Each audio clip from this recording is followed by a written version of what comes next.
Chapter 7. The Pharisees and some of the teachers of the law who had come from Jerusalem gathered around Jesus and saw some of his disciples eating food with hands that were unclean, that is, unwashed. The Pharisees and all the Jews do not eat unless they give their hands a ceremonial washing, holding to the tradition of the elders. When they come from the marketplace, they do not eat unless they wash, and they observe many other traditions, such as the washing of cups, pitchers, and kettles. So the Pharisees and teachers of the law asked Jesus, "Why don't your disciples live according to the tradition of the elders, instead of eating their food with unclean hands?" He replied, Isaiah was right when he prophesied about you hypocrites. As it is written, "These people honor me with their lips, but their hearts are far from me. They worship me in vain. Their teachings are but rules taught by men." You have let go of the commands of God and are holding on to the traditions of men. and he said to them, You have a fine way of setting aside the commands of God in order to observe your own traditions. For Moses said, "Honor your father and your mother," and anyone who curses his father or mother must be put to death. But you say that if a man says to his father or mother, "Whatever help you might otherwise have received from me is Corban," that is a gift devoted to God, then you no longer let him do anything for his father or mother. Thus you nullify the word of God by your tradition that you have handed down. And you do many things like that. Again Jesus called the crowd to him and said, Listen to me, everyone, and understand this.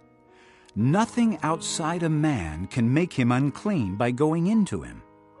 Rather, it is what comes out of a man that makes him unclean.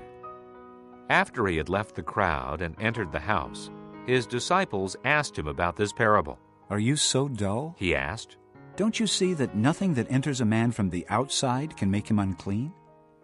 For it doesn't go into his heart, but into his stomach, and then out of his body. In saying this, Jesus declared all foods clean. He went on, What comes out of a man is what makes him unclean.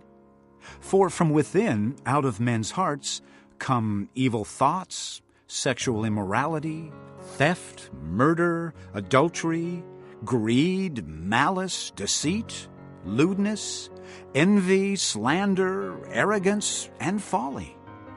All these evils come from inside and make a man unclean. Jesus left that place and went to the vicinity of Tyre. He entered a house and did not want anyone to know it, yet he could not keep his presence secret. In fact, as soon as she heard about it, a woman whose little daughter was possessed by an evil spirit came and fell at his feet. The woman was a Greek, born in Syrian Phoenicia. She begged Jesus to drive the demon out of her daughter. First, let the children eat all they want, He told her. for it is not right to take the children's bread and toss it to their dogs. "Yes, Lord. She replied. But even the dogs under the table eat the children's crumbs." Then he told her, For such a reply, you may go. The demon has left your daughter. She went home and found her child lying on the bed, and the demon gone. Then Jesus left the vicinity of Tyre and went through Sidon down to the Sea of Galilee and into the region of the Decapolis. There some people brought to him a man who was deaf and could hardly talk, and they begged him to place his hand on the man. After he took him aside, away from the crowd, Jesus put his fingers into the man's ears. Then he spit and touched the man's tongue. He looked up to heaven and with a deep sigh said to him, Ephatha, which means, be opened.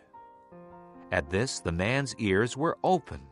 His tongue was loosened and he began to speak plainly. Jesus commanded them not to tell anyone, but the more he did so, the more they kept talking about it.